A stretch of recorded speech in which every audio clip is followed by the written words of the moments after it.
자, 그렇다면 HBM은 과연 무엇일까요? HBM, High Bandwidth Memory. 이 HBM은 고성능 컴퓨터 시스템 및 그래픽카드와 같은 응용 분야에 사용되는 혁신적인 메모리 기술입니다.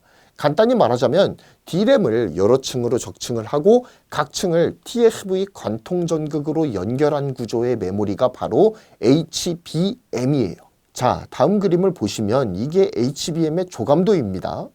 다음에 그림에서 볼 수 있듯이 HBM은 하나의 칩셋 안에 CPU 내지는 GPU 등 로직 다이와 통합되어서 하나의 칩셋으로 패키징이 돼요.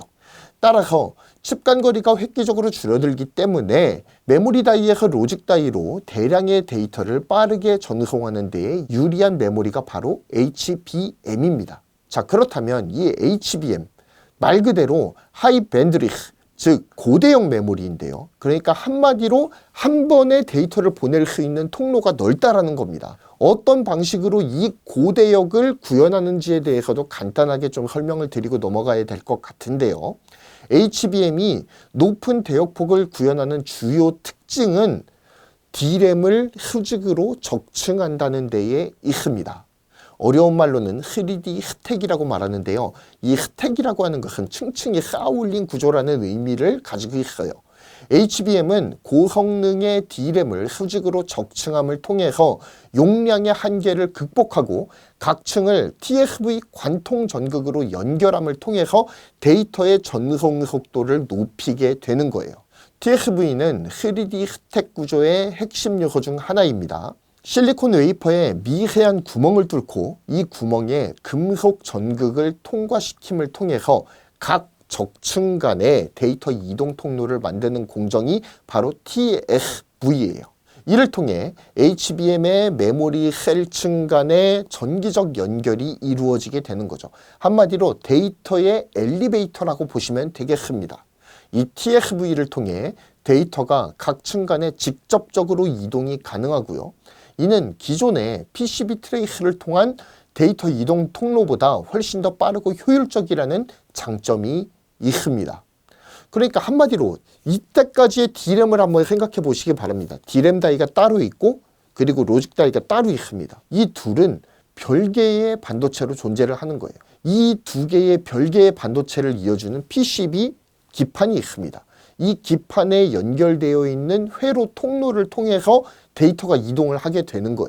PCB와 D램을 연결하는 구조가 어떻게 되어 있었을까요? 바로 D램으로부터 PCB 다이로 금선을 연결을 해서 PCB와 D램을 연결을 하는 말 그대로 와이어 본딩 기술이 사용이 되었었다라는 겁니다. 그런데 이렇게 와이어 본딩으로 전자가 이동하면서 한 번 딜레이가 발생하고 여기에서 PCB 라인을 통해 가지고 CPU로 가는 데에도 또 지연이 발생하죠. 그러니까 이중으로 지연이 발생한다 이겁니다. 그리고 한 번에 이동할 수 있는 데이터의 양도 한계가 있더라는 거죠. 그러니까 어떻게 해서든 메모리에서 로직 다이로 가는 이 데이터의 양도 늘리고 스피드도 늘리려면 어떻게 해야겠습니까? 불필요한 단계를 줄이고 칩 간의 간격을 좁힘을 통해서 데이터 이동 통로를 좁히는 거예요. 그렇게 해서 더 빠르게 데이터를 수송할 수 있도록 하는 환경을 만들어주는 것입니다. 자, 그런데 이렇게 칩 간의 거리를 좁히는 것만으로는 데이터의 이동 속도는 늘릴 수 있겠지만 한 번에 이동할 수 있는 데이터의 양은 해결이 불가능하다는 거예요. 그러니까 메모리에서는 뭐 이만큼 데이터가 대기를 하고 있는데 몇 안 되는 통로를 통해서 데이터가 뜨문뜨문 CPU로 들어간다는 거예요. 그러니까 CPU와 메모리 사이에서 대역폭의 한계가 존재하다 보니까 CPU와 메모리 사이에서 병목 현상이 일어나게 되는데 바로 이 병목 현상을 폰 노이만 병목이라고 부르는 것이죠. 그래서 이런 병목 현상도 해결을 하고 어떻게 하면 한 번에 많은 수의 데이터를 CPU에다가 공급을 해줄 것인가, 이 과제를 해결하기 위해서 HBM이 주창이 되었다라고 보시면 되는 것입니다. 자, 또한 HBM에는 여러 독립적인 데이터 채널이 존재를 해요. 그래서 한마디로 얘기해서 데이터를 보낼 수 있는 통로가 이전에 금선을 이용해서 와이어 본딩을 하고 PCB를 통해서 가던 그 통로보다 훨씬 더 많은 통로를 확보할 수가 있다라는 장점이 있는 것입니다. 또한 이 각 데이터 채널은 병렬로 연결이 되어 있다는 특징을 가지고 있어요. 그래서 다양한 데이터에 동시에 액세스가 가능해집니다. 서로 다른 데이터들을 동시에 프로세서로 공급해 주는 것이 가능하다라는 거예요. 또한 이 입출력 단자의 수 또한 획기적으로 늘려놓았기 때문에 여러 병렬 데이터들을 한 번의 로직 다이로 효과적으로 전달할 수 있다는 특장점이 있습니다. 이러한 HBM의 병렬 구조 다중 채널 그리고 입출력 단자를 의미하는 I/O의 증가는 HBM이 말 그대로 하이 밴드리스, 즉 고대역을 구현하는 역할을 충실하게 수행합니다. 또한 마지막으로 살펴보아야 될 것은 하이브리드 본딩과 PCI 익스프레스를 통한 칩 간 연결성의 최적화 또한 HBM의 대역폭을 향상시키는 큰 역할을 수행한다고 볼 수가 있습니다. 여기에서 하이브리드 본딩에 대해서 잠시 설명을 드려야 될 텐데요. 이 하이브리드 본딩이라고 하는 것은 서로 다른 칩을 연결할 때 사용되는 연결 방식입니다. 그러니까 이 메모리 간의 적층이 HBM이라고 했잖아요. 메모리 간의 적층은 TC 본딩이라고 해서 하이브리드 본딩과는 조금 다른 본딩 방식으로 부착을 합니다. 하지만 3D 패키징으로 넘어오게 되면 메모리 다이를 층층이 쌓아올린 이 HBM을 CPU나 GPU 위에다가 적층을 해야 되거든요. 다른 종류이지 않습니까? 하나는 데이터의 저장과 이송을 관리하는 메모리 반도체이고 하나는 연산 수행을 통해서 실제로 기기가 동작하게 만드는 그런 프로세서잖아요. 한마디로 얘기해서 메모리와 비메모리의 만남이라는 겁니다. 바로 이 이종 반도체들이 만날 때 사용하는 접합 방식이 바로 하이브리드 본딩이에요. 보통 하이브리드 본딩은 어드밴스드 패키징이라고 불리는 첨단 패키징 범주 안에 들어가 있는 개념입니다. 이 하이브리드 본딩은 로직 다이와 메모리 다이를 부착하는 데 있어서 칩 다이와 칩 다이를 매개물이 없이 직접 부착하는 방식의 본딩이에요. 데이터 이동 통로의 역할을 하는 전극을 이온화해서 칩과 칩 사이의 이음매에 얇게 발라서 배치하는 것이 핵심입니다. 이렇게 메모리 다이와 로직 다이의 거리를 획기적으로 좁히는 이 하이브리드 본딩을 통해서 좀 더 많은 데이터가 좀 더 효과적으로 메모리로부터 로직 다이에 전송되도록 돕는 방식의 본딩이 바로 하이브리드 본딩입니다. 이 HBM의 경우에 주로 GPU나 AI 가속기의 로직 다이와 한 칩 안에 통합돼서 패키징이 되거든요. 그렇기 때문에 HBM과 하이브리드 본딩은 때려야 뗄 수가 없는 밀접한 상관관계를 갖는다고 볼 수가 있습니다. HBM은 말 그대로 높은 대역폭을 확보하기 위해서 D램을 여러 층으로 적층을 하고 각 층을 TSV 전극으로 연결하는 것과 로직 다이와 메모리 다이를 직접 부착해서 데이터의 이동 거리를 최소화하는 것이 핵심이다 라고 말씀을 드렸습니다. 그러므로 HBM 칩을 부착하는 기술인 본딩이라고 하는 기술이 때려야 뗄 수 없는 상관관계가 있다고 말할 수가 있겠습니다. 그래서 2023년 3분기를 한번 되돌아보세요. 하이브리드 본딩이 굉장히 떠오르면서 어떤 주식이 떠올랐죠? 한미 반도체 주식이 떡상을 했지 않습니까? 바로 이 시기이거든요. 그게 왜 떡상을 하느냐? HBM이 대세로 떠오르기 시작하면서 HBM을 쌓아 올리는 데 필요한 본딩 방식인 TC 본딩 기계를 세계에서 가장 많이 생산하고 가장 많이 공급하는 회사가 바로 한미 반도체이거든요. 그러니까 HBM의 부상과 함께 떠오른 게 한미 반도체다라고 보시면 되는 거예요. 자, 그렇다면 HBM에는 어떤 본딩 방식이 들어갈까요? 한마디로 두 가지의 본딩 방식이 혼용해서 사용된다라고 보실 수가 있겠는데요. TC 본딩과 하이브리드 본딩입니다. TC 본딩은 D램과 D램을 부착할 때 사용하는 기술이 바로 TC 본딩이거든요. 뒤에서 좀 더 자세하게 설명을 드리도록 하겠습니다. 자, 어쨌든 제가 두 가지를 말씀드렸잖아요. TC 본딩하고 하이브리드 본딩. 자, 그런데 이 두 가지 본딩 방식은 HBM 메모리의 3D 스택 구조에서 다른 적용점을 가지고 적용이 돼요. 먼저 TC 본딩부터 설명을 드리겠습니다.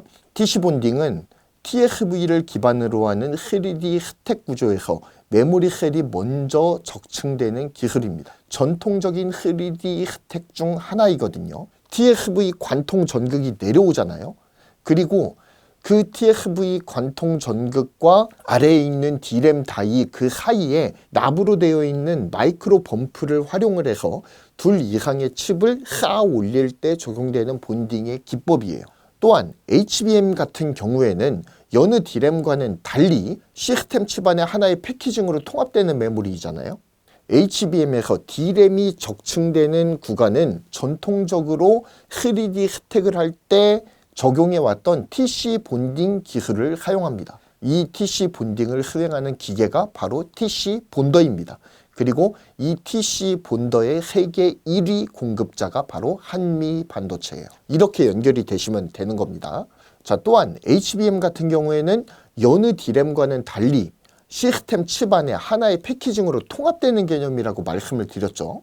이종 칩 간의 연결이 매우 중요한 메모리예요. HBM과 로직 다이가 연결될 때 이 하이브리드 본딩이 활용이 된다는 것입니다. 하이브리드 본딩이란 칩과 칩을 직접 맞붙이는 방식의 본딩 방식이에요.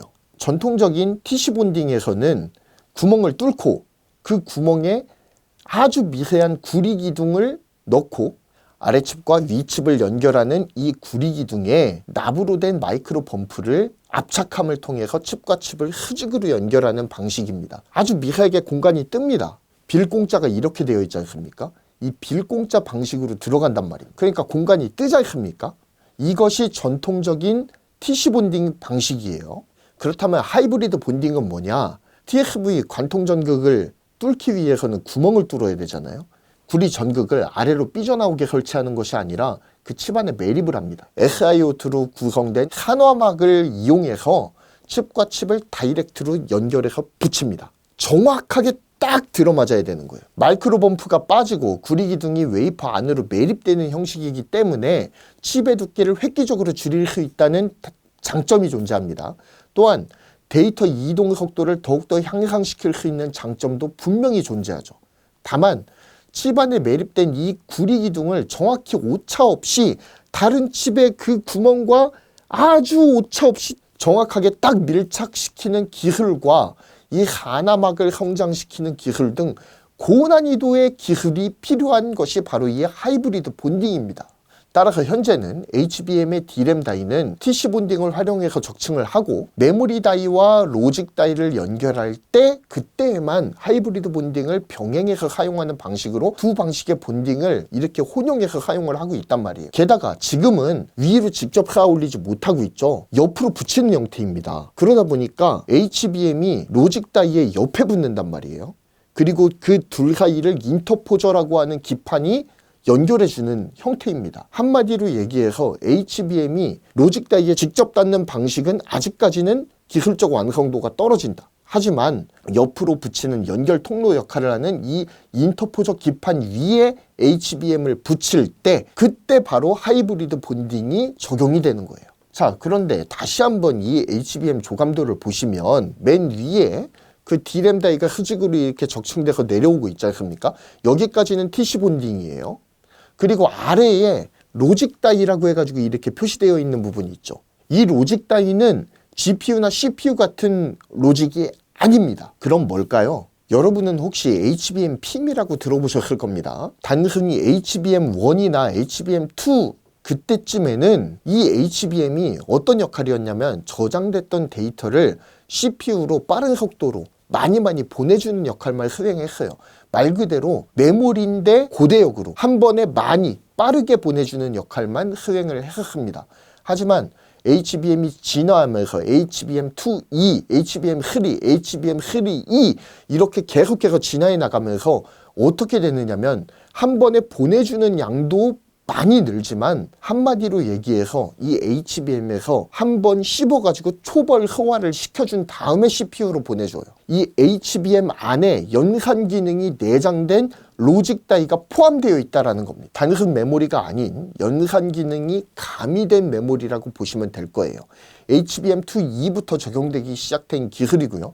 HBM PIM이라고 불리죠. 즉 TC 본딩으로 D램 다이를 적층하는 것만으로도 충분했던 초창기의 HBM은 이제 로직 다이가 결합된 HBM PIM으로 진화가 되면서 하이브리드 본딩이 반드시 필요한 반도체로 자리매김하게 되었다라는 것입니다. 자, 그래서 결론적으로 HBM이 2024년에 키워드로 분명하게 자리를 잡을 것인가, 이것에 대해서 언론들은 앞다투어서 2024년은 HBM의 한 해가 될 것이다 라고 찬양 일색을 늘어놓고 있어요. HBM 시장이 본격적으로 만개하는 시장이 될 것이다 라고 예상을 하고 있다, 이것입니다. 그도 그럴 것이 엔비디아에 이어서 AMD에서도 MI300을 출시를 하면서 HBM을 탑재를 했거든요. 그러면서 HBM 수요가 폭발적인 조짐을 보이고 있기 때문입니다.